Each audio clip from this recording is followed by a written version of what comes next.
कांग्रेस की रैली है, आपको पता होगा 3 तारीख को कांग्रेस अपना शक्ति प्रदर्शन करेगी और इसी आधार पर कांग्रेस पार्टी अपने 40 सीटों पर 40 उम्मीदवार तय करेगी। आप सोच रहे हैं 40 सीटों पर 40 उम्मीदवार कैसे तय करेगी, तो वो आगे बात करेंगे, उस बारे में बहुत सारी अभी बातें हैं। कांग्रेस का समीकरण है, कांग्रेस को सोच रही है, वो इनसाइडर हैं जो बता रहे हैं कांग्रेस के बार बार कि कांग्रेस की तैयारी जो है वो 1-2 सीटों की नहीं है। कांग्रेस सभी सीटों पर अपने उम्मीदवार उतारना चाहती है और इसी क्रम में ये जो रैली है ये वही है, ये रैली है कांग्रेस का शक्ति प्रदर्शन। और कांग्रेस इसी रैली के माध्यम से राजद, बीजेपी और बाकी सभी दलों को यह बताना चाहती है कि कांग्रेस इतनी आसानी से पीछे हटने वाली नहीं है। कांग्रेस इस देश में आजादी से पहले से भी थी और आने वाले समय में भी। नरेंद्र मोदी को अगर भ्रम है कि वो कांग्रेस पार्टी को इस देश से हटा देंगे, कांग्रेस मुक्त भारत कर देंगे, तो वो संभव नहीं है।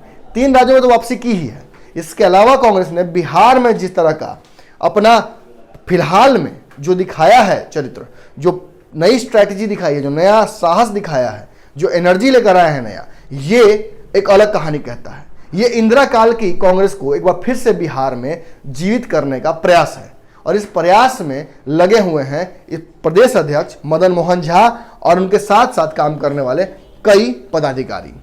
जहां एक तरफ शक्ति सिंह गोहिल जो कि गुजरात के कांग्रेसी नेता हैं और बिहार के कांग्रेस प्रभारी हैं, ये भी डेरा डाल चुके हैं। टेंट बनाकर लगातार रह रहे हैं पटना में, एकदम जगह डाल दिया है, डेरा डंडा सब उठाकर गुजरात से चले आए हैं और इस रैली में अपनी सारी शक्ति को झोंक दिया है। मगर कांग्रेस के लिए एक बुरी खबर भी है, जहां तेजस्वी ने दिल्ली में कह दिया कि वो इस रैली में आएंगे। हालांकि कांग्रेस ने अभी तक किसी को न्योता नहीं भेजा है, इनफॉर्मली बस बातें हुई हैं। कभी भी सार्वजनिक मंच से मदन मोहन झा ने यह नहीं कहा है कि तेजस्वी यादव को मैं बुला रहा हूं या मैं किसको बुला रहा हूं, किसको नहीं बुला रहा हूं, ये नहीं कहा। कल मांझी जी ने भी कहा था, मांझी जी ने कहा था कि अगर ये रैली पूरे महागठबंधन की होती तो ज्यादा अच्छा होता। केवल कांग्रेस का इस तरह से रैली करना कहीं ना कहीं हमारे बीच में मनमुटाव को सामने ला रहा है या ये करना सही नहीं है। अब आज तेज प्रताप यादव ने मीडिया से बात करते हुए इस बात को रिपीट कर दिया है और कहा है कि जब मुझे बुलाया ही नहीं गया है तो मैं किस मुंह से जाऊंगा वहां मंच पर, जब मुझे बुलाया जाएगा तो मैं पहुंचूंगा।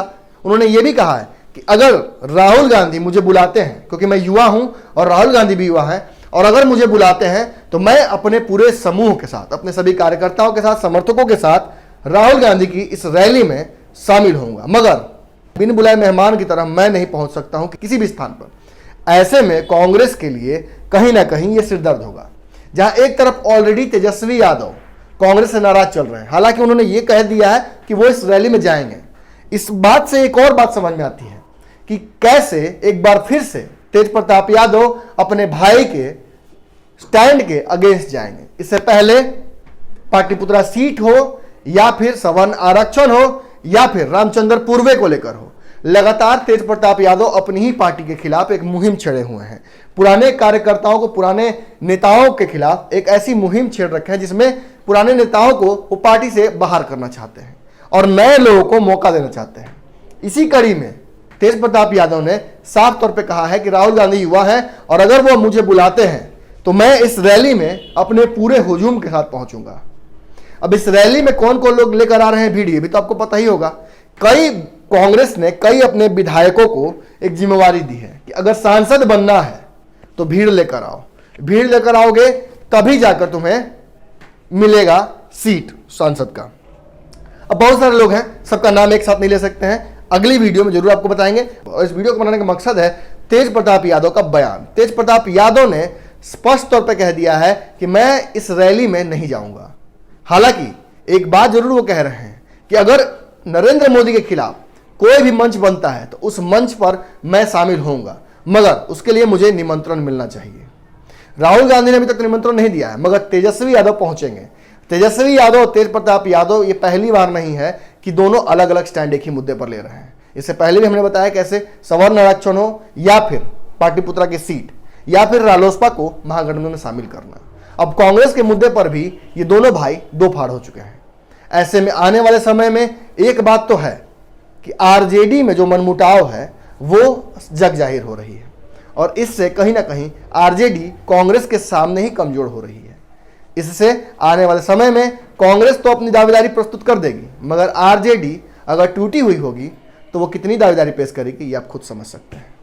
न्यूज़ बिहार पर खबरों का सिलसिला जारी रहेगा, बने रहिए न्यूज़ बिहार पर। हमारे फेसबुक पेज को लाइक करें, ट्विटर पर फॉलो करें न्यूज़ बिहार लाइव, और साथ ही साथ हमारे यूट्यूब चैनल को सब्सक्राइब करें। सब्सक्राइब करने के बाद बेल आइकन दबाना ना भूलें। धन्यवाद।